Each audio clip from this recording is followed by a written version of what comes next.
today, it's never been easier to build a global business that has an impact on the world.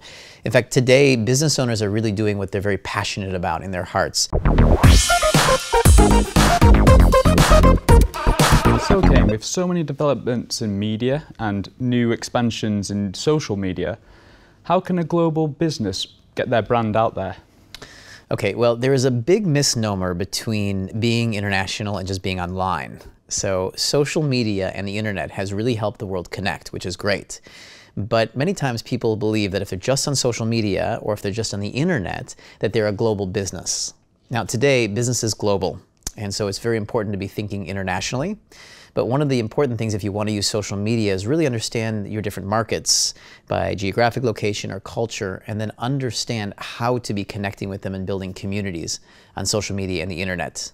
Just putting yourself online or just using Facebook or LinkedIn or social media is not really enough to really build a business or make a big impact in the world. We really still have to understand people. Because remember, there are people on the other side of the social media, like you and myself. We get on Facebook and we engage. So it's really a question of who are we trying to reach and what really motivates them, and how do we bring them together as a community so that we can keep serving them as a community and then engaging them with our services and products if we're business owners. And is it easy to build a global business which has such a big impact on the world? Well, today, it's never been easier to build a global business that has an impact on the world. In fact, today, business owners are really doing what they're very passionate about in their hearts. They're building businesses out of that. I mean, maybe you've noticed, or the people watching have noticed, that there's been a major movement in the last 10 years for people to leave their corporate jobs, to get out of their businesses they're not enjoying anymore, and really do the things that they're passionate about in their hearts. And so that's what we support people in doing, is understanding how do you take your passions and your dreams and turn them into a sort of a free business. You can be anywhere in the world. And I don't mean free like you don't charge, right? But by being able to be anywhere in the world, travel anywhere in the world. My wife and I tour around, we educate, we train, and we have many, many companies. We started over 40 businesses in the last 20 years. And earlier on, 20 years ago, it wasn't as cool to be, we didn't have the same technology. We couldn't be online. Today, we live in Rome, we live in Silicon Valley, we travel close to 200 days a year, and we have 2 children. So, if somebody's listening to this and going, well, that's cool if you don't have children. We have a family, we do enjoy being in certain places and stationary, but our business allows us to be free and travel whenever we want. We run it online.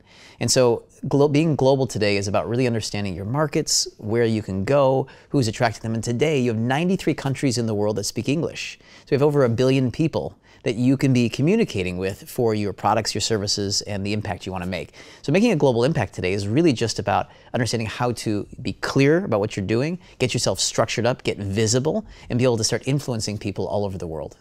And what are some of the top secrets about business owners, what they've been keeping to success? So the best business owners are okay with being visible. And it's funny, I grew up in America, although I've lived all over the world for the last decade. And in growing up in America has a lot of crazy things and stuff that we don't like even as Americans. We won't even talk about the elections going on right now. But one thing that was really brilliant about America is that we are incentivized to be visible, to be different, right? And so as I traveled the world, I realized not everybody is like that. And that's a bit of a challenge. So the best business owners in the world are willing to be visible.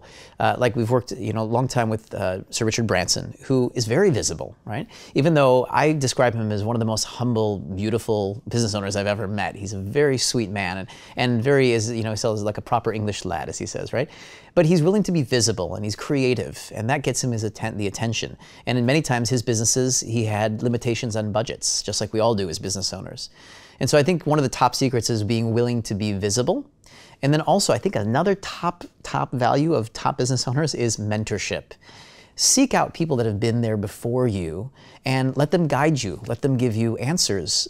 So you're not wasting your time, wasting money, wasting resources when someone could be guiding you in exactly how to be successful. And so Brexit's coming up soon, and for a global entrepreneur, what are the effects if the UK leave the EU? If you're really a global business, if you're really international, then it really will never affect you.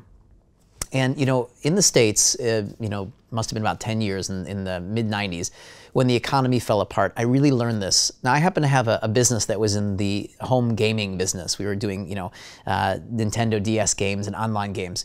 And so when the economies fell apart, when the global financial crisis hit, our business actually really grew. And I felt very bad about that because my friends were losing their homes and losing their businesses, and it was a very dark time in history in America financially. And I realized that at that point, you can never be dependent upon one economy. You can never be dependent upon one market, maybe not even dependent upon one business. And so I think that regardless of what happens with the Brexit, if people continue to look globally to sustain themselves internationally, they'll never have to worry about any changes that go on.